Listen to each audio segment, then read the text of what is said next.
அனைவருக்கும் வணக்கம். இன்னைக்கு நம்ம பார்க்க போகிறது ஒரு இலையை பற்றி. அதுவும் இந்த காலகட்டத்துக்கு நமக்கு மிகவும் தேவையானது நோய் எதிர்ப்பு சக்தி. அந்த நோய் எதிர்ப்பு சக்தியை நம்ம எப்படி பெறுவது? இந்த சாதாரணமாக கிடைக்கக்கூடிய வெற்றிலையை வச்சு தான். வெற்றிலை என்னென்ன பண்ணுதுன்னு பார்க்கலாம். வெற்றிலை நம்மளோட உடல் பருமனை குறைக்குது, நம்மளோட நரம்புகளை பலப்படுத்துது, நெஞ்சு சளி மூச்சு திணறலை நீக்குது. யானைக்கால் ஜுரம் கூட இந்த வெற்றிலையை ரெகுலராக எடுத்துக்கும் போது சரியாகுதுன்னு ஒரு ஆய்வு சொல்லுது. அடுத்து நம்ம பார்க்க போகிறது மிளகு. மிளகை ஒரு கருப்பு தங்கன்னு சொல்கிறாங்க. பல நோய்களுக்கு இந்த மருந்தாக இருக்குது இந்த மிளகு. இருமல், சளி, தொண்டை வலி, ஜுரம், அஜீர்ணம், அலர்ஜி, பூச்சிக்கடி, இது எல்லாத்துக்குமே ஒரு பெரிய மருந்தாக இருக்கிறது இந்த மிளகு. அடுத்து நம்ம பார்க்க போகிறது தேன்.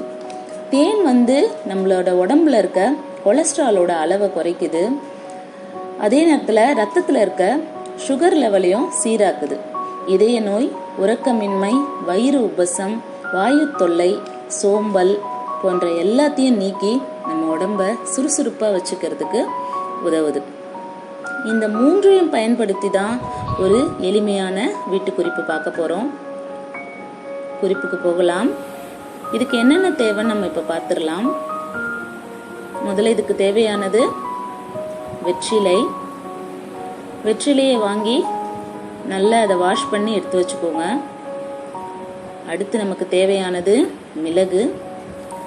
இந்த மிளகை சாதாரணமாக ஒரு வாணலியில் போட்டு ட்ரையாக ரோஸ்ட் பண்ணிவிட்டு அதை பொடிச்சுக்கோங்க. அடுத்தது தேன். உங்களுக்கு இன்னும் ஒரிஜினல் தேன் எங்கேயாவது கிடைச்சாலும் அதை வாங்கி நீங்கள் யூஸ் பண்ணிக்கலாம்.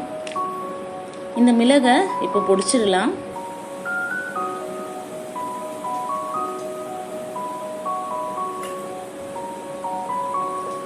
இப்போ இந்த வெற்றிலையிலேருந்து நான் ஒரு ரெண்டு வெற்றிலையை மட்டும் எடுத்துக்கிறேன். அந்த வெற்றிலையிலேருந்து அந்த காம்பு பகுதியை நீக்கிடுங்க. ஏன்னா அது சில பேருக்கு அஜீரண கோளாறுகளை ஏற்படுத்தும். இப்போ வெற்றிலையோட பின்பக்கமாக இந்த மிளகுத்தூள் எடுத்து உங்களால் எவ்வளோ காரம் சாப்பிட முடியுமோ அந்த அளவுக்கு வச்சுக்கோங்க. மேக்சிமம் ஒரு 1/4 ஸ்பூன் ஒரு 1/2 ஸ்பூன் போதும். அதுக்கப்புறம் அது மிதக்கிற அளவுக்கு தேன் போட்டுக்கோங்க.